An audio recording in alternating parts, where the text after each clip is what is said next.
I had never ventured far either, but I was smart, and I knew how to defend myself if anyone tried to mess with me. "Mama," I pleaded. "This is an Ivy League school. Do you know how hard it is to get into one of those schools?" "Oh, I know you don't." Sensing the imminent slap to my face, I took several steps away from her. I wasn't trying to get smart. I was simply telling the truth. The only thing Mama knew about college was that people went there to get an education so they could make a lot of money. None of my 3 older sisters had gone to college. I won't say what they did for a living, but it was all legal. Mama would never allow any of us to do anything sordid or illegal. I continued to plead my case with, "Mama, it's one of the best schools around. I've worked so hard to get in. Remember all those nights I stayed up until 1 in the morning?" "Yes, I remember," she replied, rolling her eyes. She couldn't understand why anyone needed to stay up so late to do homework. Her last experience with homework was second form, 8th grade, when she was forced to drop out of school before her pregnant belly started to show. "Well, this is what I was working for, Mama. This is for all of us, except Charlene. When people graduate from schools like that in America, they have so many connections and opportunities." The word opportunity was a love song to Mama's ears. Although she cared for me and my sisters, I think she was still bitter about being led astray by our fathers, who were both at least 10 years older than her. She claimed she was never given the opportunity to develop to her full potential because in her time, a girl didn't become a woman unless she had a man or a child. And education meant nothing without the other two. She met Cher and Siobhan's father one day while carrying pails of water from the river about 5 miles away from Papa's property in rural Jamaica, country.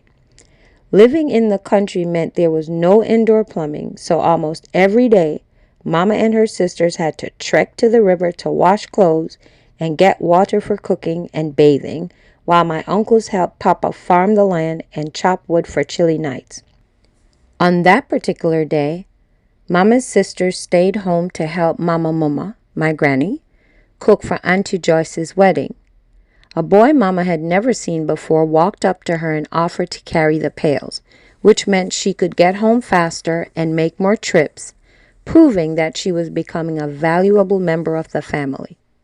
Within a week, he convinced her that he loved her and that she needed to keep their meeting secret until he could build a house and ask Papa to marry her. She was pregnant with Cher 2 months later. No matter how much she was threatened by Papa and Mama Muma, she never revealed his identity, instead saying a boy not from their area had held her down behind a bush and took her maidenhead. Back then, it was somehow understood that a girl's purpose was to learn how to cook, clean, breed, and serve a man. If a girl or her family did not take proper precautions to protect her while she was still untouched, it was never a man's fault if she was raped or purposely ended up pregnant. Papa's only shame was that his daughter got pregnant with no man to support her. Cher's father was nowhere to be found throughout Mama's pregnancy, but within 2 months of Cher's birth, he was back for more, explaining to Mama that he had left to go Chayating to build that house he had promised her, with the intention of asking Papa to marry her. Mama was happy to have him back, if only to prove Papa and Mama Muma wrong, and so Siobhan was conceived. Enraged when he discovered the second pregnancy, and assuming it was by a different man, Papa called her a dirty slut dog and told her she had to earn her keep somehow when that second baby was born. There was nothing Mama could say in response because she knew she had violated her basic duty as a child living with her parents. Since birth, she had been indoctrinated with the Sunday school Bible recitation that went, Ephesians 6 verse 1, Children, obey your parents in the Lord, for this is right. Honor thy father and thy mother, so your days will be long. From then on, Mama was never allowed to go anywhere by herself, so she never saw Cher and Siobhan's father again.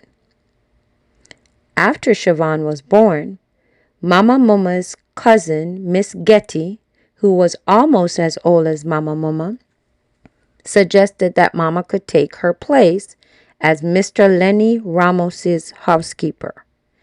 Mr. Lenny was a Cuban immigrant store owner whose family had a sprawling estate with gates and guard dogs and a pool a few miles up the road from Papa's land.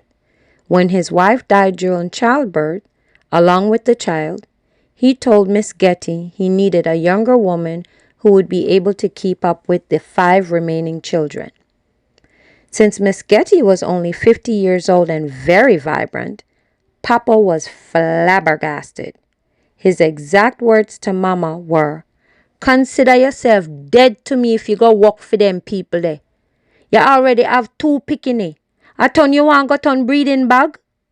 Essentially, he was worried, or probably ashamed, that along with washing and cleaning and cooking, Mama would become Mr. Lenny's substitute breeder without the honor of becoming his wife.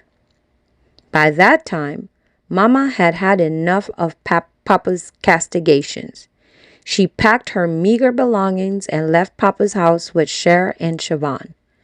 Little did she know that Mr. Lenny would start on her a few days after she started working for him.